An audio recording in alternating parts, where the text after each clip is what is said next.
Hey friends, welcome back to the channel. It's J Rye here on J Rye World on Instagram and on YouTube. I'm back with Big Boy. Hello there. Hello. Hello. All right, so we're back. Deja vu. We've got the same clothes on, so obviously we're filming multiple episodes here. And today, You should have put on different clothes. It would have really messed them up. We would have came back and I would have had on what you have on. I mean, yeah, we could still it'd be do greater that. later though. We're gonna have a wardrobe change in one of these eps. You know, Big Boy's Neighborhood again. Critically acclaimed show. It's won every award ever created when it comes to radio. The show's been televised. It's nationally syndicated. It's international. People know this show as being something that makes them laugh. But if you think about it more deeply, the show it's a foundation. It is a must stop for hip hop and for culture in Los Angeles as well. But the show has changed. Over the years. And so I want to talk about sort of the different versions of Big Boy's Neighborhood. And I thought that maybe the easiest way to do that would be starting with the co-hosts and the sidekicks, right? So let's talk about the different versions of Big Boy's Neighborhood in relation to the people that, have worked with, a little bit with you before and then with us, as producing the show together for so many years. So in the first episode, we talked about, DJ Ray and Sean Wan, and even before that, a little bit of a Hump Division. But what was if you could give me like a funny description or one word description of Sean and Ray, like what was that first version of the show feeling like? If it's one word, which is hard, but one word would be friendship, compound. Just buddies. Like, we didn't know what we were getting into. And we built something together. I always call them, Jason, I call them the architects of Big Boy's Neighborhood, because we came in and we built something that so many people enjoyed. You know what I'm saying? And so many people had a chance to also experience that, but also with anything that you're kind of building, there becomes, there's evolution as well. Right. But the early on with Sean Wan and DJ Ray, it wasn't Big Boy's Neighborhood. It was just Big Boy, nights or Big Boy, Sure. And then when we got to, afternoons and it became, Big Boy's Neighborhood was an hour countdown, like like a funky 4 plus 1 more. It was a feature on the show. Very much a feature. Yeah. And it was that hour or 40 minutes was called Big Boy's Neighborhood. Yeah. And then once we got to mornings, we took the whole mornings as Big Boy's Neighborhood. But I mean, man, when it comes to the people that I've worked with, right. So when the show was you and Sean Wan and DJ Ray, you didn't have a live mixer yet? We did, because we always kind of started off with the Mickey Ficky mix, and it was just different people that we would bring in, and it was a guy that I was with years ago that was the Far Side's DJ that I gave the first opportunity to. Yeah. And he was ready, and I got him in just on my word, and they trusted it, and he didn't show up.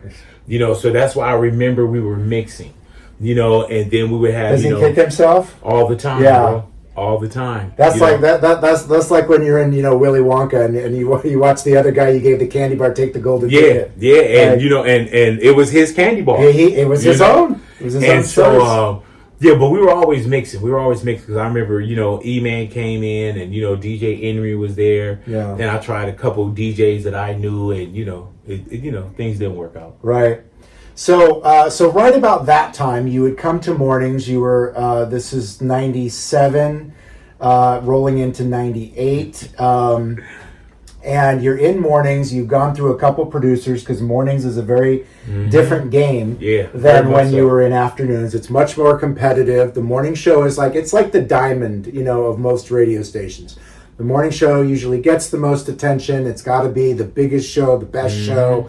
And so obviously a lot more pressure. Yeah, I was about to say that. As well, right? And so can you tell that story about what you said right after you started mornings? You talking about when I said I wanted to go back? So I was like, for one, Baker Boys had the morning show, right? So I would literally get up to go urinate, and I'm like, oh my God, the Baker Boys on, because I wasn't a morning person, Yeah. you know? And I would really trip off like, oh my God, they're up and they're working, you know? And I remember when we made the switch and I became the morning show guy after about 2 weeks. I already knew I was done. Yeah. After about 2 weeks, that's when I finally went to them and I said, y'all got to switch me out of this. Right. Y'all got to put me back into afternoons. You know, I had built an afternoon show and a number one afternoon show and knocking down competition that took me over a year to beat. And then you throw me in this and the morning show numbers were different and, you know, and there's more attention. And I was like, man, I just like kind of coming in the afternoons and, you know, not as much prep and so on and so forth. And even when we got mornings, Jace, it was like, you know, I was like, okay, well, we'll be funny. We'll have this, we'll have that. And we had a couple producers in, but I didn't learn structure and certain things until you came in. Yeah. And it was, I remember one of the first things you told me, you said, you got to start watching the news. You got to be more, you got to be more topical. Right. And I'm like, you know what I'm saying? But here was one of the observations I made when I first started with you, right? Is that, you had a lot of like jingles and you had a lot of like singing and you had, you know, some comedy bits and stuff. But long term, I'm like, okay, well, yeah, where's the growth of this going to come? And so, that was one of my first thoughts for sure. Yeah. But so that's the first incarnation. That's when you and I meet. I start producing mornings with you over there at Power, and so we had Ray, we had Sean, then Fuzzy comes into the picture. And then we've got like Kim Tavares was kind of in that area a little bit. We had Les real quick. We had Julissa. So like, give me a little dose of maybe some of those folks. Yeah, man. So Fuzzy, I was with Fuzzy. Fuzzy's a personal friend of mine. Yeah. And Fuzzy, you know, I was the bodyguard for Farside, and Fuzzy was the sound guy.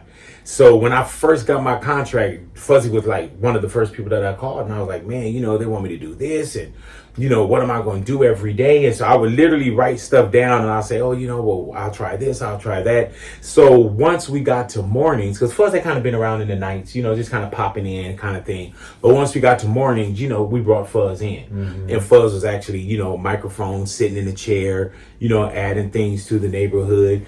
But like we said, you know, we went through, you know, and not went through, but Kim Tavares, comedian, she worked with us. Big Les, BET, you know, choreographer, hip hop sensation, she worked with us, you know, just some of those early on days. Yeah. And it wasn't like we were working and putting people out. It was like, okay, you know, we'll work, we'll grind, and then, you know, this person like Julissa scored BET, you know, we start moving in different directions because the demand got different. Oh, for sure. You know, and once the demand got different, that's when you realize, you know, if we're going to do this, we got to put the right people in a position. You know what I'm saying? Like the quarterback throws the ball to center, high school. Everybody got to play their position. Engine, piston, so on and so forth. Right. So even when it came to Sean Wan and DJ Ray, those are my partners.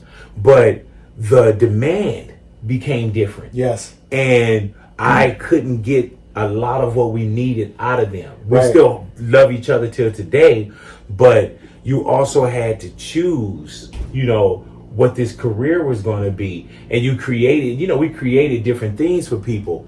But, you know, yeah, there's been so, I look at pictures and I'll say, oh, this was, you know, this neighborhood. Yes. This was, you know, this Different was versions. Kim Fuzzy, you know, this is Big Boy Sean Wan, DJ Ray. This is Kim Fuzzy, DJ Ray, you know, and Big, you know, and then you get to, you know, this is the Big Les, this is the Julissa, this is, you know, Liz. And when Liz came, Liz parked with us for 10 years. Yeah. And that's when I felt like we had that, okay, this is the morning show, this stability, I'm learning, you're learning, she's learning, we're all learning, you know, and those were also exciting times where it was just, we were just throwing so many things up against the wall when it comes to the tattoos, the Joe Grandes, the QDs, just the people that helped us build this too. You know what I'm saying? Because it could be Big Boy on the marquee. You know what I'm saying?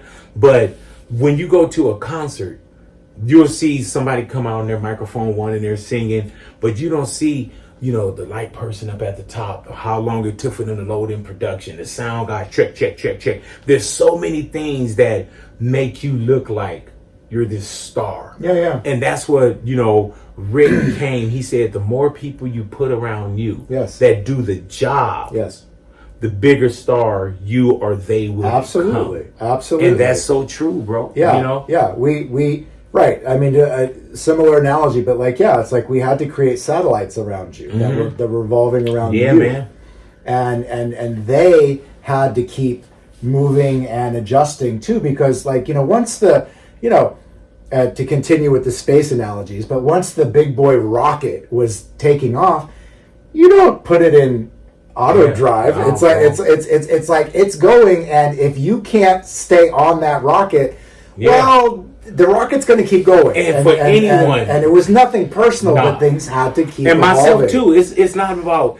It's getting there and staying there. Yeah. The journey of getting there is an amazing journey, but then there's a lot of things that come with staying there. Yeah, for sure. And the staying there is where you really start to think like, man, what do we do? How do we outdo what we've done? How do we get more rings, so-called rings on our finger? How do we get these championships? So I think that's one of the hardest things, and to keep it real with you, bro, it's like, even when it comes to people that you have a personal relationship, when you split business-wise, it's hard. It's hard. You know what I'm saying? It's hard. And the one thing that I love, man, is that people understood it too. Mm-hmm. And people moved on, and we moved on, and other opportunities came available for people. But it's just been as far as like the supporting cast as well, man. I have some of the most fondest and the greatest memories of course of the Joe Grandes and the Tats and the fucking Liz. Well, even so, right. So let's touch on that for a sec. So when Liz came, right? So we found Liz at another station up in Northern California. She came down, auditions, came on the show, ended up being fantastic, and again is one of our longest running cast members ever. Patented phrases like "and it is Liz," when you do it, right? From this just happened to be. So even when people ask sometimes, or they say they've been a fan for a long time, like, okay, well, which version? So like, which version of the show like did you start on? And then a lot of people started, when Liz was here. And then there is still a personal relationship and a friendship, and she went on to do television and she and I'm gonna keep it real. She just had a birthday party and she didn't invite me to it. Was your wife invited? Yeah, it was women only. So see, that's one of the funny things women too, only. where she was your friend and now your wife kind of like now they're best buddies. All right. Did you have to drive your wife to drop her off? No, I offered to. But it's like, okay, Liz, I'm here too. That's funny. And so, you also brought up, you said Joe Grande. So Joe Grande, right? He worked on another show up in the Bay Area, right? A whole series of events. I have an episode with Joe too, so you can see more about his history if you care to. But, he was so damn funny on our show. Man. Like, he was such a great asset and just wild. And what are some things you remember of Joe? Dude, just the dare of the days, the craziness. No one was safe in the room with him. He would, say certain things, and it was fun. Yeah. And you never took it and said, "Oh man, he messed up my day."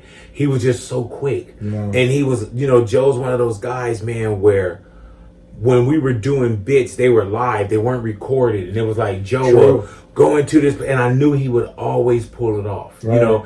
I call him another just press play, where he'll bring something back, all I have to do is press play. Right. When he was live, even if the other person, he knew how to make you the star, or if the person wasn't giving him what he wanted, he knew how to kick a line in on someone, or it was a different time. Yeah, too, he had right? such a loyalty, to the brand as well. He worked hard, bro. We're recording this right now in 2021, right? And so we're talking about a time that was, in the 2000s, right? Mm-hmm. And it was a different time. There was different sensitivity, or different lack of sensitivity, I should say. Yeah. And so, when Joe Grande's dare is to take a live turkey and go into a school and do a show and tell with the kids that wasn't planned, that wasn't, dressed as a pilgrim. Dressed right.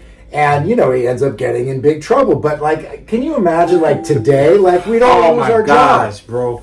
It was all in fun. There was, but still, like, if a lot of stuff that we did back then, right? If it was today, and then you get people where it's like, oh, not for us, but they pull up an old tweet from Kevin Hart, or they'll pull up this, or this person said this in his monologue 25 years ago, and then we judge them by today's standards. Yeah. If we're looking at certain things today, man, we would have been on certain things on the news. Joe would, and everybody now, everybody's upset. Everybody got this fake rage that's going on, so people. But you know what? We've navigated and we've surfed those waves as well. Yeah, and I think that and I think that we do a good job, knock on everything. Yeah. But we do a good job of being, sensitive towards people and censoring ourselves and still having fun. Of course.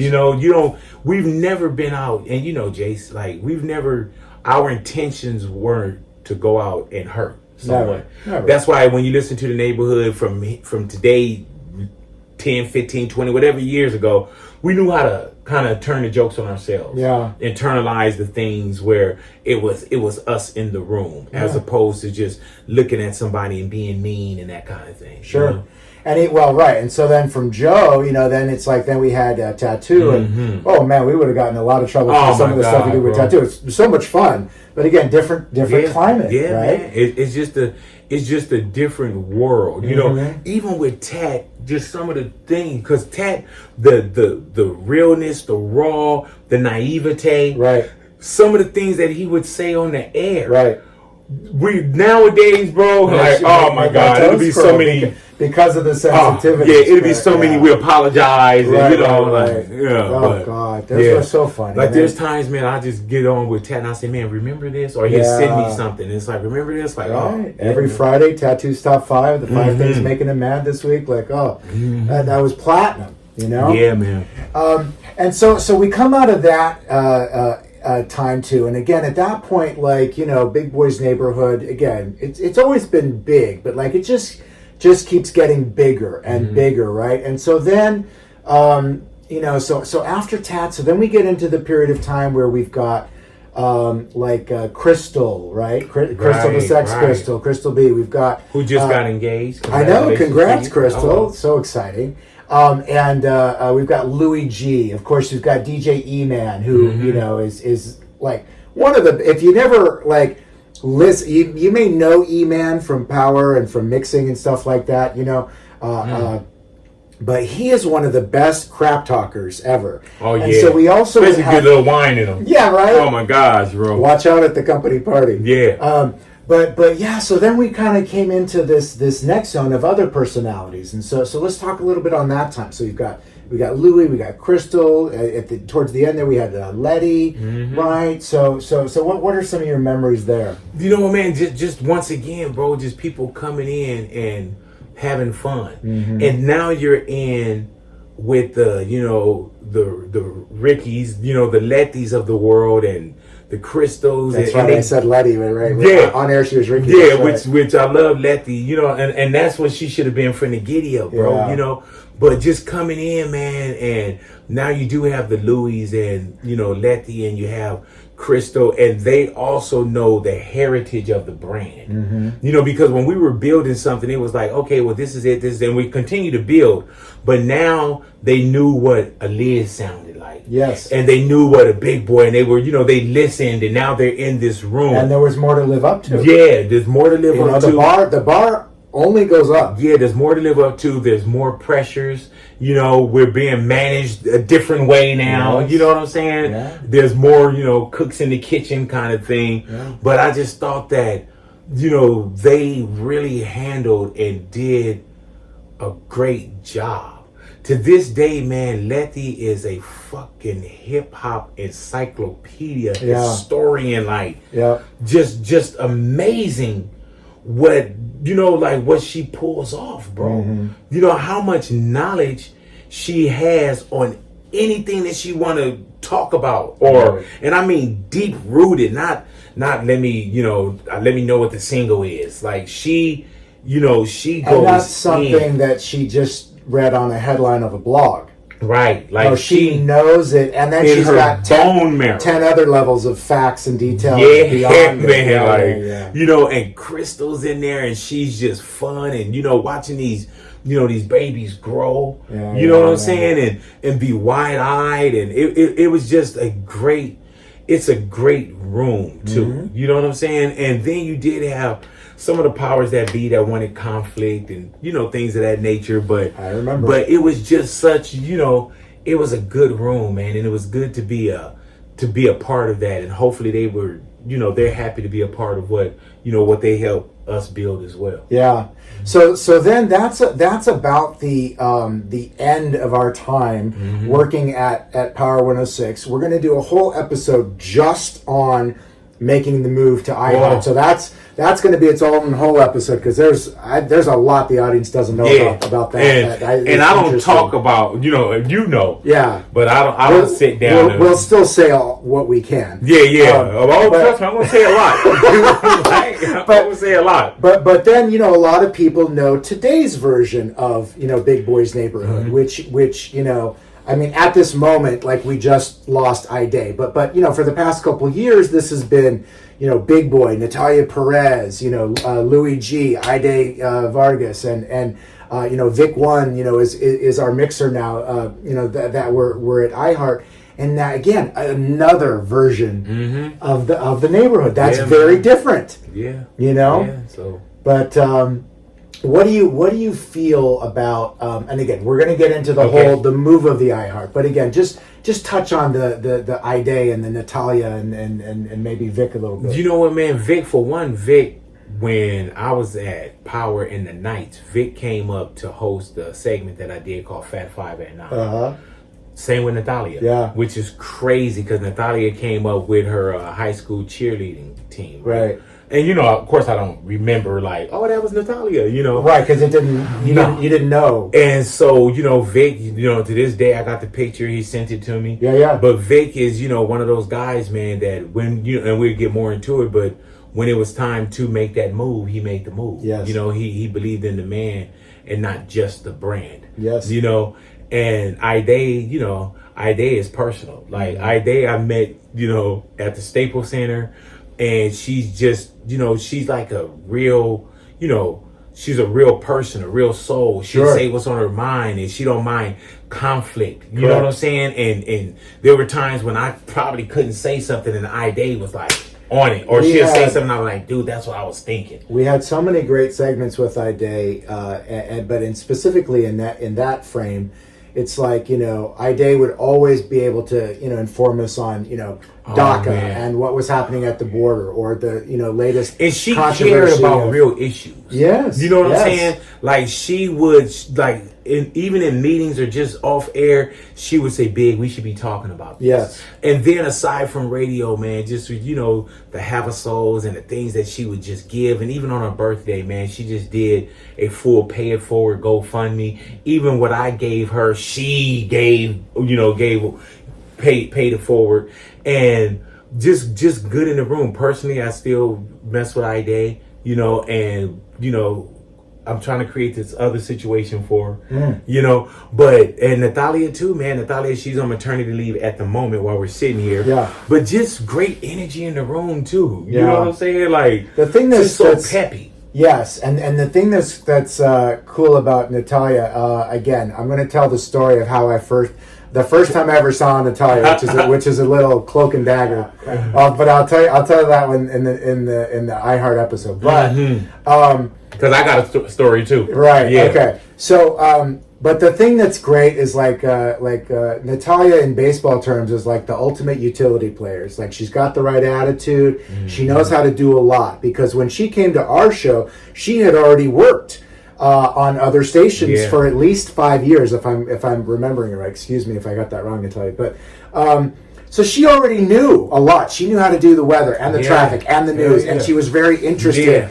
in just add water. And music. I call it just add water. Whatever you need, you just add water, and she grow into it. Yeah. So it's So even this version today, if people, are just finding Big Boy's Neighborhood, for the first moment, this is their version of the show. Very much so. And even technically, you've got, Natalia's out on maternity at this exact moment. So there's another version of the show on now, which is Big Boy and Louie and Ani. So anyway, it's like, my God, obviously we've been producing parties for so many years. We could talk for freaking 6 hours on this, but I wanted to give people just a dose, of some of the personalities, that have been on Big Boy's Neighborhood throughout the years. We didn't get every single person that's ever been on. Man. Apologies. Donna, it's not Flounder, Larkin. It's not personal. Yeah. So many great memories. So again, this is... You definitely can't put 27 years of radio into a couple YouTube interviews. It's difficult, but I try to keep it bite sized so you guys stay interested. But anyway, this is Jay Rye. This is Big Boy. I appreciate you being here. We got more episodes coming because we still have a lot more to talk about. But anyway, this is Jay Rye World right here on Instagram and on YouTube. Appreciate you being here. See you next time. Bye. Hello. If you take a look at the hip hop playlist, all the Big Boy episodes are going in there. So episode 1 was Big Boy's Neighborhood at the beginning. This is episode 2 that you just watched. Episode 3 is Big Boy talking about behind the scenes stories of guests that have been on the show. Episode 4 is going to be about making that move to iHeart from Power 106 and getting sued for it. All of those are coming up. Again, thanks so much for watching. Thanks for subscribing.